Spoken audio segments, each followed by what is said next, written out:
Колись зовсім юна Дарина Росовецька, почувши, що в будинку кольору неба по вулиці Свердлова із дітьми відбуваються дивні перетворення, вирішила обов'язково одного разу заглянути до тамтешніх кабінетів. Що ж там коїться такого, що юних бердичівлян звідти калачем не виманеш? Пройшов час, і нині дівчинку, її голос та пісні знають в усьому Бердичеві. Старання і дар від природи, плюс небайдужість і натхнення педагогів зробили свою справу. Нині Дарина сміливо пропонує школярству зірки, сонце і світ, а її друзі по художньо-естетичному відділенню закладу з готовністю демонструють свої таланти, зрощені викладачами. Що й казати, зізнаються, життя до того, як потрапив до центру, і життя нині – то дві великі різниці. Кожен стає знаменитим, кожен стає дуже веселим, йому подобається, його хвалять, він починає розвивати свій голос. Дарин, а ти відчуваєш в собі якісь зміни після того, як ти стала виконувати пісні тут, співати? Так, відчуваю. Мені дуже подобається. Я перед цим дуже була скромна, а тепер стала дуже відкрита, багато чого навчилася робити, стала більш дружелюбною до всіх. Влаштовувати день відкритих дверей означає без остраху впускати до себе усіх бажаючих, демонструвати, на що твоя дитина, можливо, буде витрачати свій час і талант. І як би хтось не хотів видати бажане за дійсне, та на дверях центру замість амбарного замка красуються різнокольорові кульки, а замість запустіння повсюди шириться гомін малих та дорослих. Центр живе. Наш центр працює, наш центр готовий творити і перемагати, як це було зазвичай в роки минулі.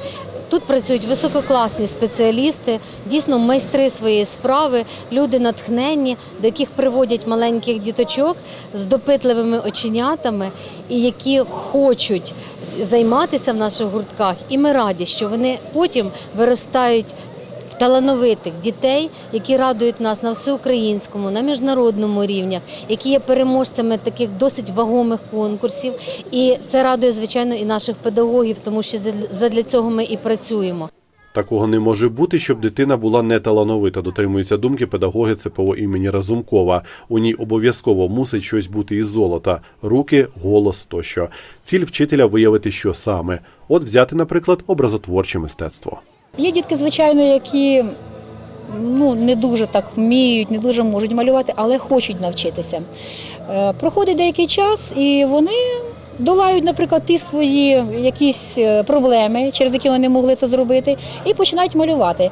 В основному діти бояться малювати фарбами, фарбів бояться. І через що вони, може, і кажуть, що вони не вміють малювати. Взагалі в природі природою закладені в людей всі творчі знання, всі творчі навики, їх просто потрібно розвивати. І, наприклад, щоб діти долали легше свої ці якісь такі поміхи, що їм мішає це в малюванні, страх, для цього використовую такі нетрадиційні техніки малювання. Діти малюють і пальчиками, діти малюють і використовують техніку набризки, по вологій основі, якісь домальовки, продряпування. І графічно діти також працюють для різних тем. Вчити сухо і весь час у кабінетах – то не для вчителів-разумківців. Ліс, озеро і взагалі природу частенько бачать не лише ті гуртківці, котрі займаються туризмом. Справжній творчості затісно у чотирьох стінах. Зміни видно, але зміни видно не за місяць, не за два. Десь на кінці року, можливо, так на протязі року. Звичайно, не всі однакові. Можуть бути трошечки і краще, трошечки хуже, але діти бачать свій бар'єр, те, що вони долають його, і їм це вдається.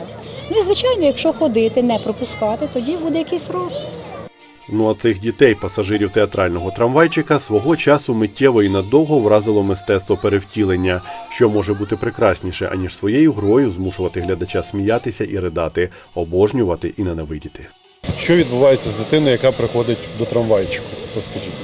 Особисто я, коли прийшла, в мене була купа позитивних емоцій. По-перше, я побачила костюми, по-перше, зайшла в театральний зал.